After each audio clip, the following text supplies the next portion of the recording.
Em um dia comum na cidade de Qianzhen, os celulares das pessoas começam a tocar, e um deles tenta entender o que diabos é aquilo e se por acaso é um golpe, já que na tela do seu celular havia uma mensagem dizendo que era de outro mundo, parabenizando-o por ter sido selecionado para o testing do jogo de realidade virtual ultra realista chamado Mundo Condenado. Era necessário preencher as informações, além de assinar o contrato, para obter a qualificação. A notificação pedia para os bravos guerreiros se juntarem ao mundo que seria invadido por monstros. O loirinho, não botando fé, joga o celular na mesa, já que estava ciente de que devia ser algum tipo novo de golpe, e seu parceiro começa a gritar por ele pelo fone de ouvido. Ele pede desculpas e questiona o porquê de tanta pressa, além de contar que recebeu uma mensagem tosca de algum tipo de golpe. Eles são observados por um telão, já que todos estão reclamando que a mensagem é golpe e, por isso, bloquearam no mesmo instante, e o número de pessoas que entraram para o mundo condenado é 0. A elfa desse mundo questiona como é possível, já que nenhuma pessoa a aceitou.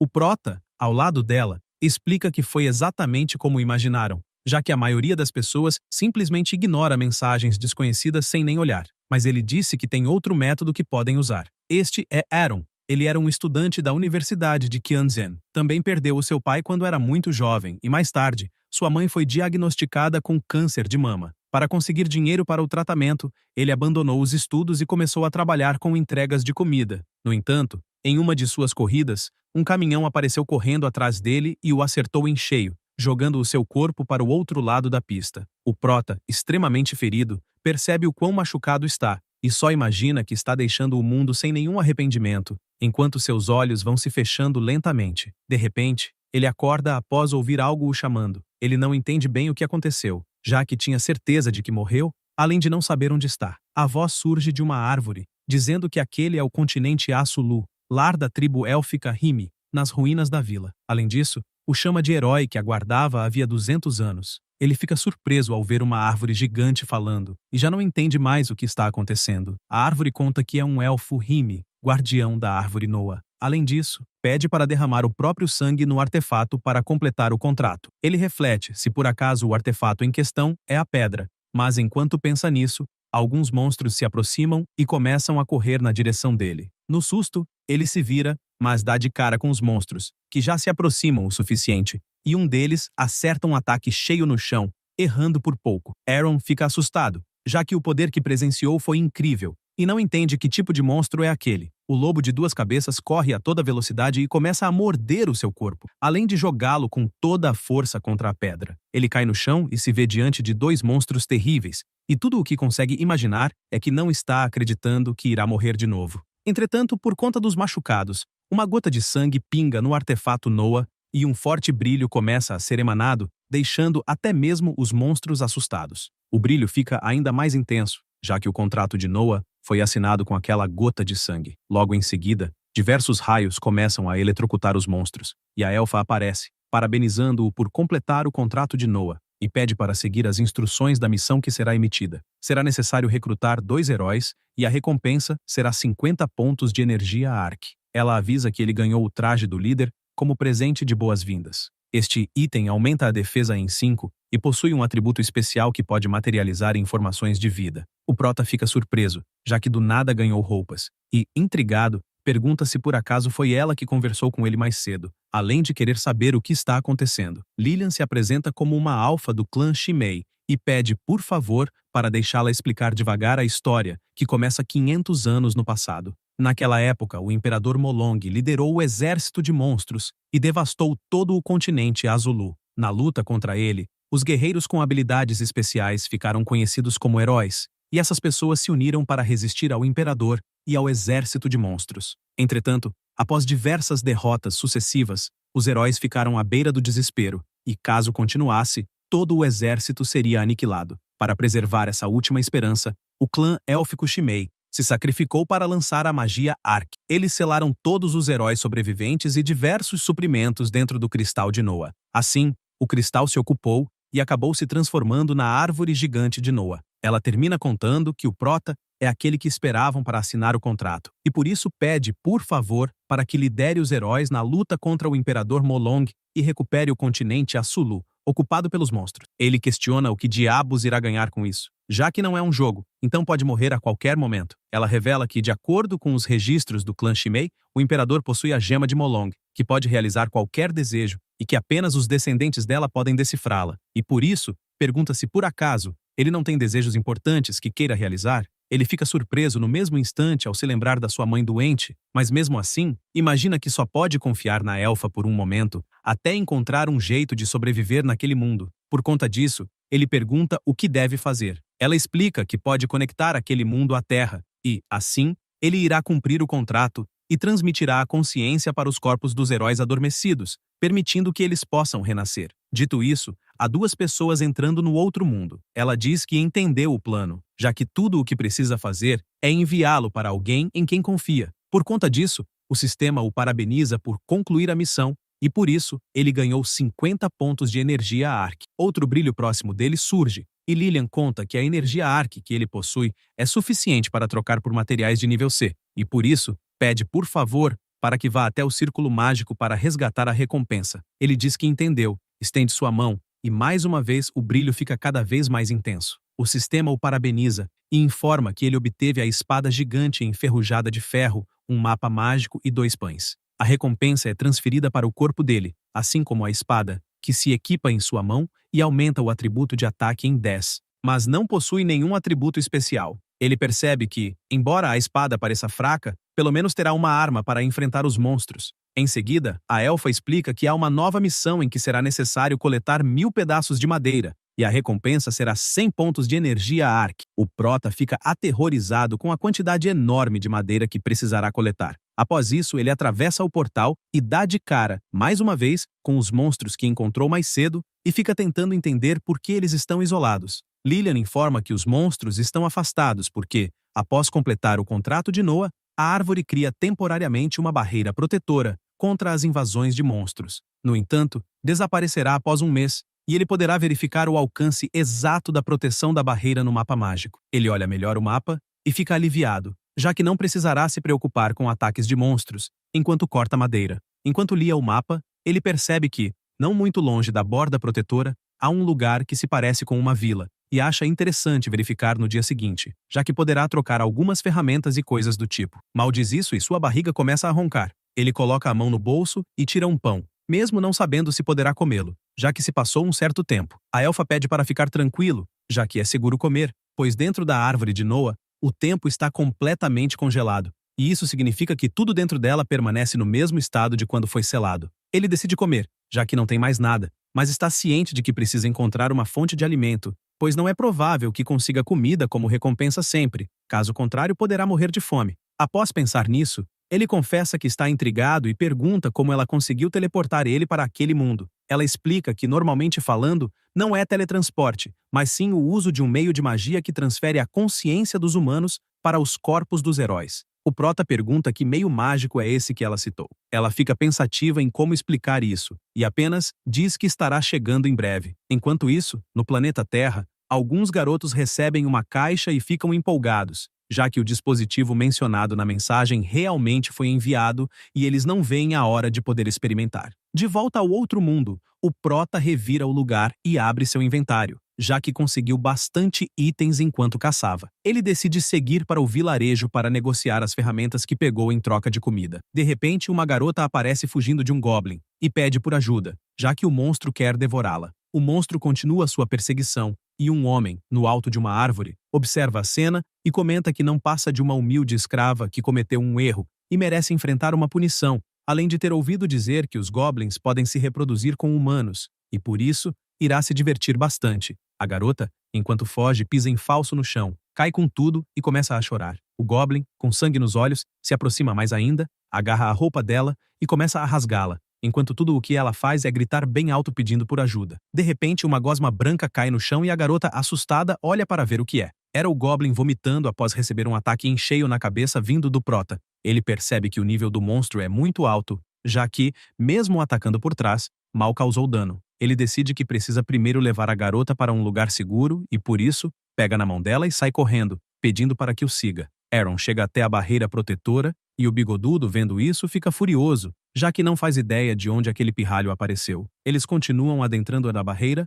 e o prota comenta que provavelmente estão seguros, já que o monstro não pode alcançá-los. Ela olha para trás, observa o monstro batendo no vento e pergunta o que está acontecendo e se por acaso há algo bloqueando a passagem. Ele fica pensativo quanto a isso, já que aparentemente é o único que consegue ver a barreira mágica. Mas ela apenas agradece, pois estava morrendo de medo do que poderia ter acontecido. Aaron pede para não se preocupar, mas questiona o que ela estava fazendo em um lugar tão perigoso sozinha. Anna, cabisbaixa, responde que não se lembra, que é apenas uma empregada da família Stark e, até onde se recorda, estava em um lugar muito escorregadio e acabou quebrando um prato por acidente. Entretanto, estranhamente, seu mestre não a culpou e, em vez disso, pediu para se juntar ao jantar com ele. Foi então que ela percebeu que sua vista foi se fechando aos poucos e, quando se deu conta, estava deitada em uma floresta após acordar. O prota reflete sobre o que acabou de ouvir e conclui que o mestre dela é um pedaço de lixo. Logo se assusta ao ver as costas da garota completamente machucadas, como se tivesse levado chicotadas. Anna se vira assustada e diz que nunca mais quer voltar para o antigo mestre, e por isso pede por favor para que a ajude,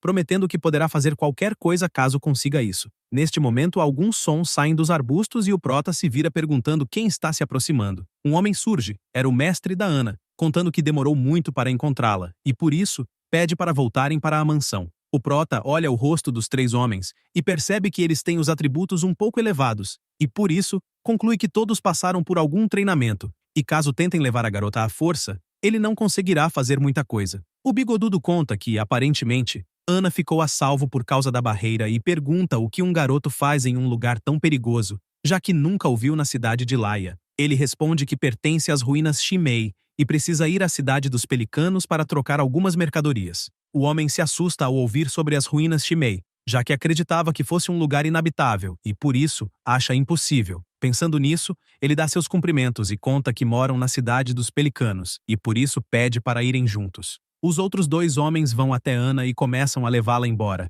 E tudo o que o prota pode fazer é se desculpar enquanto ela olha para trás com um olhar triste. Entretanto, Aaron se enche de confiança e garante que irá encontrar um jeito de salvá-la. Com isso, a missão para salvar Anna é ativada e terá 50 pontos de energia Arc como recompensa. Após isso, os mercenários chegam a um reino e o recruta grita para abaixarem a ponte, já que o mestre chegou. Eles obedecem sem pensar duas vezes e o loirinho desce da muralha para dar seus cumprimentos. Stark conta que conseguiu encontrar Anna e o seu servo pede desculpas mais uma vez, já que por um descuido uma escrava roubou livremente. Ele pede para não se preocupar, já que ficar vigiando as muralhas dia e noite 1 hora o faria cometer algum erro. O prota analisa de longe e conclui que os dois estavam planejando aquilo o tempo todo, já que o viu entregando uma moeda de ouro. Todos dão seus cumprimentos ao mestre Stark pelo seu retorno, e ele agradece a todos pela preocupação. Aaron logo percebe que o bigodudo é bem popular naquela cidade, e claramente a palavra bajulação está estampada na cara de todos. Neste momento, Stark respira fundo e, com a palma da mão aberta, dá um tapa em cheio no rosto de Anna, além de gritar querendo saber como uma escrava suja ousou fugir e ainda manda que aprenda a lição já que arriscou a vida para buscá-la. O prota se assusta vendo isso. Todos presenciam essa cena e gritam dizendo que ela é um lixo ingrato e que se não fosse pela bondade do mestre, teria morrido há muito tempo na floresta. O bigodudo, com sua cara terrível, chama pelos seus comparsas e manda cuidar dela da forma que quiser. Os dois ficam empolgados, já que não viam a hora de receber essa ordem. Mas no mesmo instante, Aaron manda esperar e imediatamente saca sua espada, deixando claro que não é para tocarem nela. Os dois perguntam se é algum tipo de brincadeira, já que ele não tem nada a ver com a vida dela, e por isso sugerem que não casse briga à toa. Ele coloca a mão no bolso e tira uma joia, querendo saber se eles a reconhecem. Os dois não querem nem saber e partem para cima, já que tem certeza de que está tentando enganá-los. Entretanto, um dos nobres grita para esperar, já que é uma pedra de valor. Ele corre a toda velocidade e cochicha nos ouvidos de Stark para explicar do que se trata.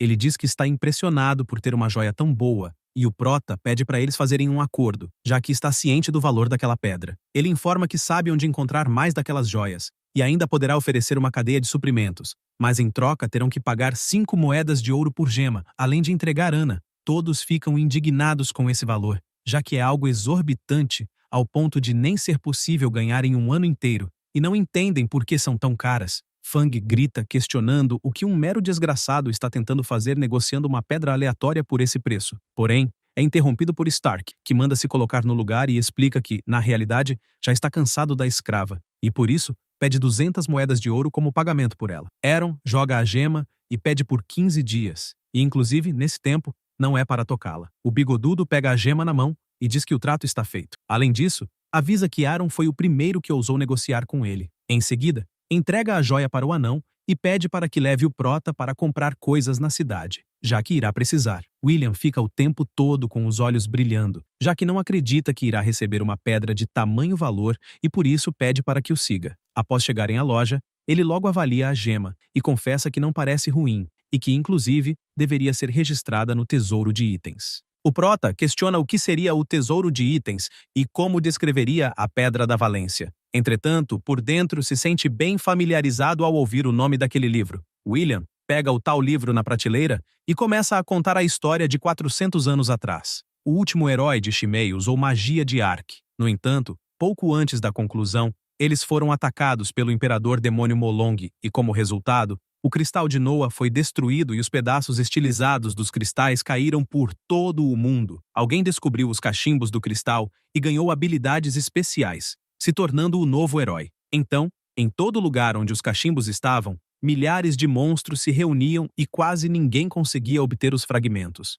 Assim, essa pessoa se tornou o único herói do mundo. O prota fica em silêncio ouvindo toda essa história e o anão finaliza dizendo que o imperador nomeou os cachimbos de Joia da Valência e que o homem em questão é o autor do livro, cujo nome é Arthur. Este nome deixa Aeron surpreso ao ponto de sua cabeça começar a doer loucamente. Ele não entende por que sentiu como se sua cabeça estivesse se partindo em pedaços, e acredita que foi por ter ouvido aquele nome ou se foi um ferimento na cabeça. Já William está assustado, perguntando se por acaso ele está bem. Ele responde que sim e pede, por favor, para que dê uma olhada nos itens que está carregando, já que quer saber quanto valem, pois gostaria de trocar algumas ferramentas por comida. Após toda essa negociação, o novo inventário do prota está pronto com 10 machados, 10 picaretas, 10 martelos, 10 pás, 50 pães, 25 carnes secas, e sua bolsa de dinheiro tem uma moeda de ouro, 7 de prata e 5 de cobre, além de possuir um cavalo agora. O comerciante diz que está tudo pronto, e o prota agradece pela ajuda. William conta que está ficando tarde, e por isso,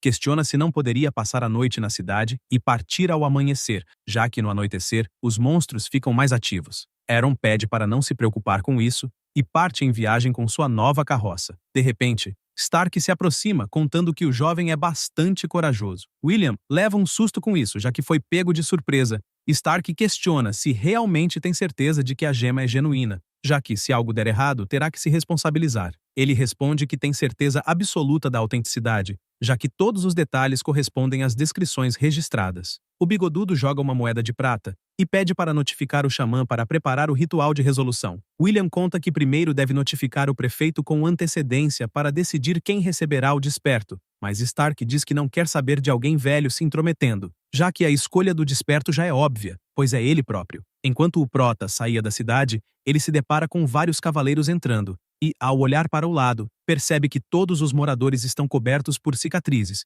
e mais parecem que acabaram de voltar de uma missão contra monstros. Nesse momento, um cidadão aparece gritando, chamando pelo prefeito, já que algo terrível aconteceu, pois Stark colocou as mãos na gema preciosa. Ele fica sem acreditar no que acabou de ouvir e imediatamente desce do seu cavalo, querendo saber mais detalhes. O homem conta que um jovem de cabelo preto, que nunca viram antes, apareceu e trocou a pedra com Stark. Mark imagina que isso é ruim e que inclusive deve encontrar Stark imediatamente. Enquanto isso, Aeron está a toda velocidade e logo avista a barreira protetora, ficando aliviado, já que estará seguro em breve. Porém, o cavalo pisa em algumas gosmas e, neste instante, vários monstros surgem atacando o prota. Ele se assusta e ativa o seu olhar da análise. Ele nota que são Puff-Puffs, um tipo de monstro slime que vive em grupo e geralmente ataca suas presas em enxames, devorando qualquer coisa que encontrarem. Os monstros chegam a derrubar Aeron da carroça e ele imediatamente se posiciona, já que não imaginava encontrar tantos de uma vez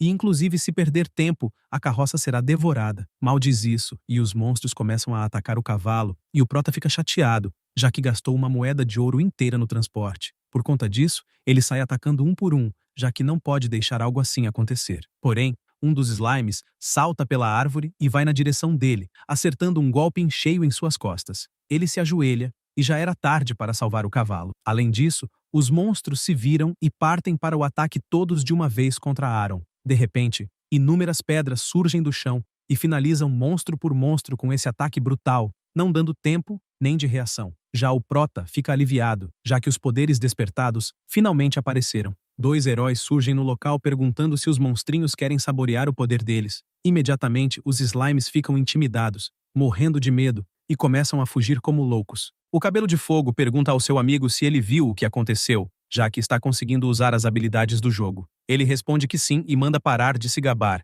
além de dizer para não esquecer do objetivo principal. Eles vão até o Prota e perguntam se está bem, além de querer saber se conhece alguém chamado Aaron. Ele fica empolgado e diz que é a pessoa que estão procurando. Eles ficam surpresos, já que o tom de voz é realmente o de Aaron, e pedem alguma prova de que é realmente a pessoa. O Prota logo aponta que o gordinho se chama Shuai e que está sempre atrasado para as aulas às 8 horas da manhã, além de nunca perder uma refeição. O único interesse dele é jogar, sua posição favorita é a rota superior, e ele também toma banho a cada 4 dias. Ele fica aterrorizado e pede para parar, já que deu provas mais do que suficientes. Em seguida, dá um abraço no Prota, emocionado por vê-lo bem naquele lugar. De repente, um som alto surge na floresta e eles se viram perguntando o que diabos é aquilo, já que parece mais um monstro sentindo cheiro de sangue. Por conta disso, eles correm em direção à barreira, já que precisam pensar em um plano. Eles chegam na enorme árvore e o Aaron começa a contar as folhas e percebe que 2 novatos entraram no mundo. Shuai diz que está exausto, além de não acreditar que o jogo simula a exaustão de forma tão realista. O Prota começa a chamar pela Lillian,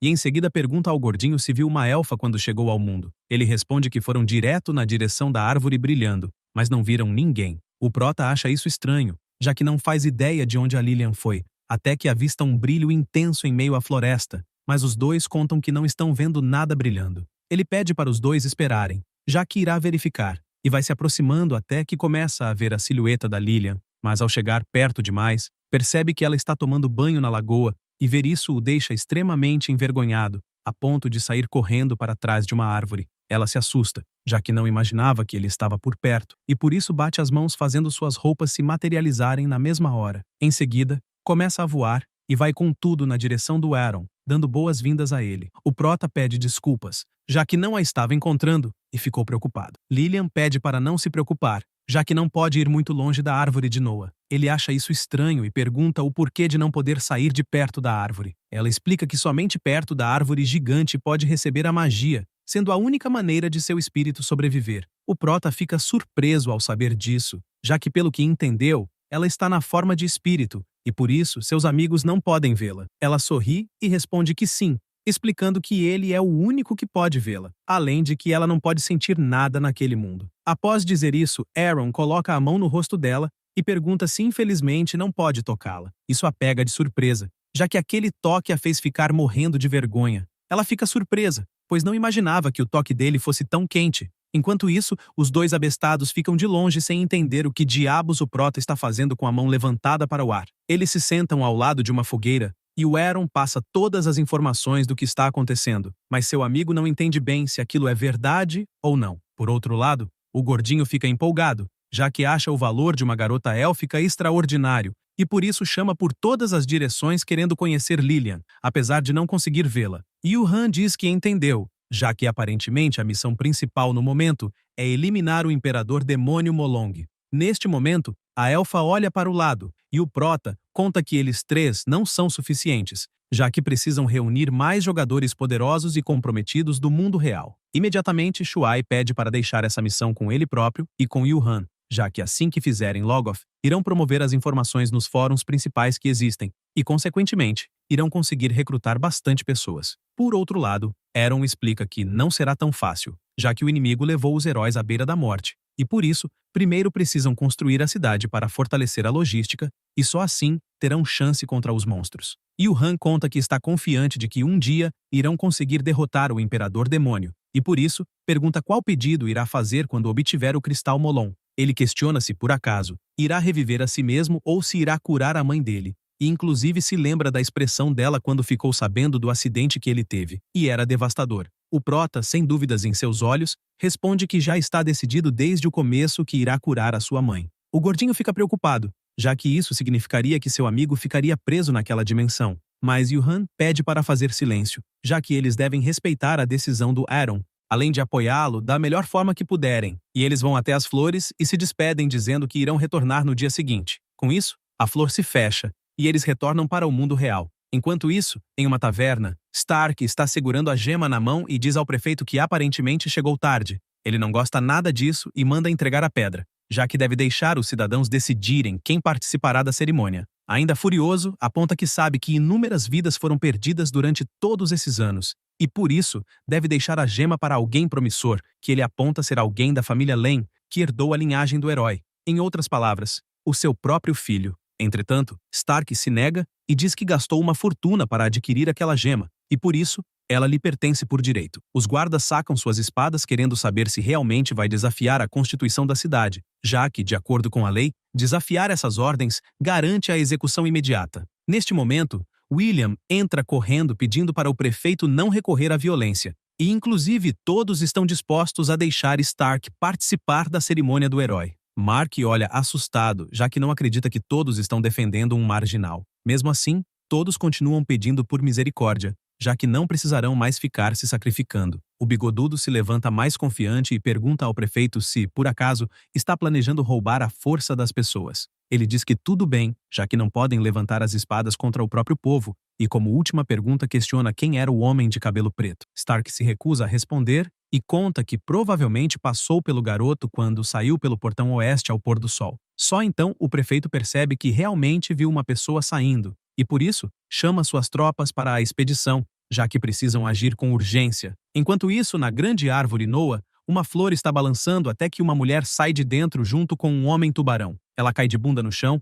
e fica reclamando, já que não fazia ideia de que o jogo simulava a dor de forma tão realista. Em seguida, olha para trás e aponta o seu cajado, já que encontrou um monstro logo no início. Mas o tubarão pede para esperar, já que também é um jogador. Ela fica confusa com isso e pergunta o porquê de ter escolhido um visual tão nojento. Ele responde que na verdade não sabe, já que só clicou por curiosidade e acreditou que seria um guerreiro tubarão fodão. Enquanto isso, o gordinho fica observando e imagina que deveria ter escolhido a raça orc caso soubesse. Em seguida, tem pensamentos pervertidos, já que seria interessante ter uma opção feminina para escolher, pois poderia fazer muitas coisas com isso. O prota acerta um soco na cabeça dele, mandando parar de ter pensamentos estranhos. Em seguida, dá as boas-vindas aos jogadores e diz que será o guia naquele mundo. Aaron começa as suas explicações, contando que aquele mundo já foi dominado pelo exército de monstros liderado pelo imperador Demônio Molon, e que os heróis são a última esperança. Eles irão começar construindo suas casas até estabelecerem um império poderoso,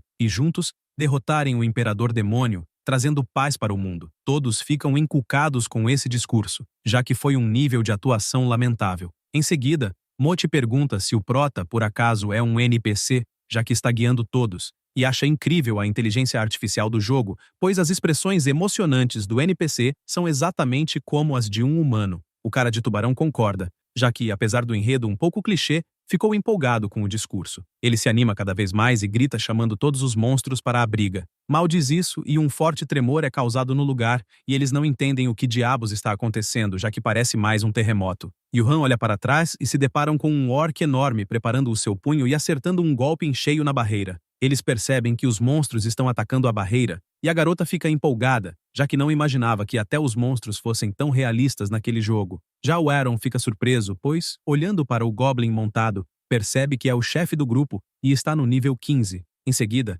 ele olha para o peito e percebe que é a pedra do herói, e inclusive estava se perguntando o porquê do marcador da pedra do herói estar se movendo no mapa mágico. O chefe dá um grito para o seu exército e o Goblin escavador de túneis entra em ação. Ele começa a cavar o chão como louco, e todos ficam sem entender o que está acontecendo. Yuhan sugere que o monstro está cavando um túnel subterrâneo, e a garota questiona se, por acaso, a barreira mágica pode impedi-los de entrar pelo chão. O Goblin escavador se move a toda velocidade pela terra, e os heróis sentem o tremor cada vez mais intenso, até que o Goblin chega na última camada de terra. Porém, ele acha algo estranho, e no mesmo instante, começa a ser eletrocutado, além de ser arremessado para longe da barreira. O grupo cai na gargalhada ao ver um rato se dando mal, achando que iria conseguir algo atacando furtivamente. Em seguida, Shuai pergunta ao cara de tubarão se, por acaso, não irá enfrentar os monstros, já que minutos antes havia declarado guerra a todos eles, e por isso, quer que mostre toda essa coragem. Ele fica furioso com essa provocação, já que não está com medo. O prota se aproxima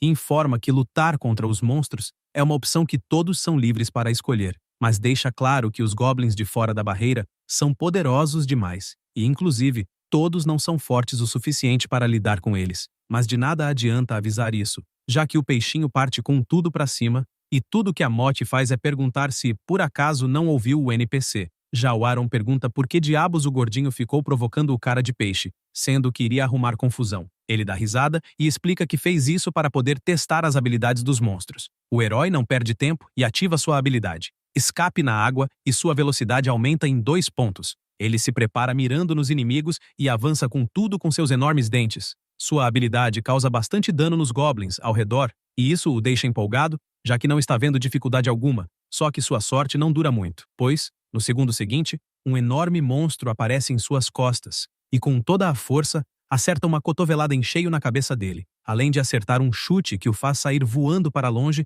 como se fosse uma bola no pé do Cristiano Ronaldo. A força foi tanta que ele cai de cara no chão, e todos os outros monstros avançam para finalizá-lo. O prota grita para o seu amigo se apressar, já que a vida do tubarão está quase zero e ele corre no mesmo instante. Por outro lado, a Motte fica encarando, achando muito estranho, e começa a questionar por que um NPC está tão emotivo. Shuai bate sua mão no chão e dispara sua habilidade Espinho de Terra, criando uma barreira que impede os goblins de se aproximarem, enquanto ele próprio arrasta o tubarão para dentro da barreira mágica. A garota pergunta como ele está se sentindo, já que acabou de ser destruído por vários monstros. Ele responde que está sentindo dor, apesar de não ser tão ruim, e acredita que o jogo otimizou a sensibilidade à dor. Aaron pergunta a Lillian o que está acontecendo e por que a dor dos heróis não está tão forte. Ela responde que aquele tipo de ataque não é registrado como grave para o hospedeiro original do corpo, então os sinais de dor ficam enfraquecidos antes de chegarem ao cérebro. Ele imagina vários vermes atacando a garota e acredita que o jogo é surpreendentemente atencioso e, inclusive, não consegue imaginar se a dor fosse totalmente simulada, já que acredita que ela desmaiaria se fosse mordida por um monstro. Neste momento, ela olha para trás e comenta que, aparentemente, os monstros estão recuando, já que não conseguiram atravessar a barreira, caso contrário, todos teriam sido extintos antes de começar. Aaron aponta que é uma medida de proteção para jogadores novatos, e a grande árvore de Noah é responsável por essa barreira, mas reforça que a magia é limitada, e a barreira irá desaparecer em 28 dias. Ele se empolga e avisa que, nesse tempo, terão que construir uma cidade indestrutível, e por isso, pede por favor para todos trabalharem juntos. Com esse pedido, uma missão é ativada, onde será necessário coletar 250 madeiras por pessoa, e a recompensa será uma moeda de prata. O tubarão fica empolgado com o trabalho, diferente da Moki, que não gosta de trabalho manual. Shuai tenta motivar todos, já que irão ficar ricos cortando madeira. Enquanto isso, em outro lugar, um guerreiro corre até uma casa chamando pelo seu pai, e após bater na porta, abre-a com tudo, contando que ficou sabendo o que aconteceu e que a família já começou a preparar a cerimônia do herói. Ele continua gritando que a cidade está um caos, e por isso, pede para que ordene aos soldados executar o bigodudo imediatamente. Porém, o prefeito apenas diz que não podem fazer isso, já que em tempos como aquele, a Constituição mal vale alguma coisa, e o tempo que gastaram batalhando contra monstros na floresta foi o tempo que Stark usou para reunir pessoas para apoiá-lo. Ele reforça que, se aplicarem a lei à força, irão apenas causar conflito com a população da cidade e por isso não poderão fazer nada a respeito. Seu filho cai de joelhos perguntando se tudo o que fizeram até o momento foi um erro e se o rancor entre eles e a família Stark é tão profundo, já que, depois do ritual, eles serão massacrados. Seu pai questiona o porquê de estar chorando, já que a família Lane não queria covardes, e deixa claro que o certo e o errado naquele mundo nem sempre são claros. Ele comenta que, para os de fora, algo pode parecer benéfico, enquanto para eles próprios não é assim, e, inclusive, a cidade em breve será invadida por um exército de monstros ainda mais poderosos, e sem um herói, eles não têm chance de vencer. Ele se aproxima do seu filho e pergunta se está disposto a lutar ao lado dele, já que fez tudo o que podia. Sem pensar 2 vezes, ele responde que sim, e que está disposto a seguir seu pai até dentro das chamas, caso necessário. Mark acha isso ótimo, já que é o espírito de um verdadeiro herdeiro, e manda buscar todos os soldados leais que estão com eles. Enquanto isso, o grupo de jogadores está a todo vapor cortando madeira e ganhando experiência no processo. A Motti também está ajudando, mas lamenta por não poder usar sua magia de fogo, já que teria acabado com tudo faz tempo. Já o tubarão está tranquilo, pois suas habilidades são eficientes para o serviço. Neste instante, Shuai sente algo em seu corpo e comenta que ficou um pouco mais forte. A garota fica surpresa, já que não tinha percebido que cortar árvores poderia aumentar a experiência daquela forma. O tubarão concorda, apesar de ter sentido que algo estava diferente enquanto eles faziam o serviço. Nesse momento, a barriga deles começa a roncar, e o gordinho avisa que está bem cansado de cortar tantas árvores e agora está morrendo de fome. Os outros dois concordam, já que estão exaustos e precisam comer, pois não sabiam que existia um medidor de fome também naquele jogo. O prota então chama todos para comer e eles ficam com os olhos brilhando, já que era tudo o que queriam ouvir. Imediatamente correm na direção do Aaron, mas ele pede para ter calma, já que, devido à escassez apocalíptica de alimentos, fornecerá a primeira refeição de graça. Mas após isso, todos precisarão encontrar comida, comprá-la, cultivar ou caçar. Ele vai até o seu barril para pegar os pães, mas fica assustado ao ver que tem fungo crescendo neles. Ainda incrédulo, ele reflete que não existe geladeira naquele mundo e que a comida estragou fácil demais e, por isso, irá precisar achar uma maneira de preservá-la. Só que isso será outra hora, já que não podem desperdiçar uma comida escassa. Ele joga o pão na mão do gordinho, que questiona o porquê de um pedaço estar faltando e se, por acaso, ele mordeu. O prota dá risada e explica que a comida foi recém-comprada e pode ter sido amassada durante o transporte. Entretanto, Shuai acha muito suspeita aquela cara e, mesmo assim, começa a comer, já que não acredita que irá morrer, pois cada comida tem algo. Aaron confessa estar surpreso com o quão otimista o cara é. Enquanto isso, na cidade, vários cavaleiros correm em direção aos portões. O prefeito manda que abram imediatamente, já que o esquadrão está saindo em uma missão. Entretanto, ele se recusa, pedindo desculpas, já que não pode obedecer, pois o Stark ordenou que ninguém saísse da cidade durante a cerimônia do herói. Jack pergunta se há algum tipo de brincadeira, já que estão desobedecendo às ordens do prefeito, e mostra um emblema que reforça ainda mais a ordem para abrir o portão, senão eles usarão a força. O guarda fica assustado, já que aquele é o selo do conde, e por isso grita para abrirem os portões imediatamente. Enquanto isso, no altar da cerimônia do herói, um guarda corre até o Stark para relatar que o prefeito pegou o selo do conde e deixou a cidade. Ele, empolgado, pede para não entrarem em pânico, já que não poderão ir muito longe, e por isso ordena que comecem o ritual. Enquanto isso, na floresta, Shuai conta que está curioso sobre os outros heróis, já que quer saber o que fazem na vida real, e revela sua própria história, sendo um aluno falido no último ano da faculdade. Mochi também se apresenta e conta que é uma streamer de jogos, normalmente descansando durante o dia e trabalhando à noite. Já Yuhan apenas diz que é amigo do Shuai, e a garota sente que ele é um cara que transmite vibrações de príncipe de gelo. O tubarão, por sua vez, está empolgado demais com o jogo para contar o que faz na vida real, mas o prota logo diz que deve ser um aluno do ensino fundamental. Mochi fica curiosa com algo, e pergunta se, por acaso, não irão precisar comer na vida real assim como no jogo. O tubarão fica surpreso, já que não havia pensado nisso e inclusive comenta que poderiam economizar com despesas de alimento. Porém, ela reclama do gosto da comida e diz que não quer comer aquele pão todo dia, além de querer encontrar alimentos que não podem ser obtidos no mundo real. Os dois mudam seus olhares para Aaron, já que ele é o guia do outro mundo, e pedem por respostas. O prota fica intimidado e implora por informações a Lilian. Ela responde que a fome naquele mundo é do corpo do herói que cada um habita, e os sinais de fome são enviados para sua consciência, mas não afetam no mundo real. Como ninguém pode ouvi-la, exceto Aaron, ele repassa essa informação para todos. Eles ficam com os olhos brilhando, e Moki pede para repassar a seguinte informação para a Lilian. Ela gostaria de possuir algumas barras de notificação, como as de saúde e indicadores de status. Ele agradece pelo entusiasmo e avisa que durante a fase beta, os recursos serão desbloqueados gradualmente. O cara de tubarão sai comemorando, já que existe uma equipe de desenvolvimento que ouve os jogadores, e por isso quer cortar mais árvores. Porém, Mochi comenta que já removeram a maioria das árvores daquele local e que por isso precisam seguir ao sul, mas está ciente de que a região fica na borda do escudo de proteção e terão que tomar cuidado. Após isso, o tempo muda na cidade e o ritual segue a todo vapor, até que os cidadãos começam a achar estranho que o céu escureceu de repente, pedindo por favor para que nada dê errado. O responsável pelo ritual continua cantando sem parar e de repente grita ao Stark que o ritual não é realizado há séculos,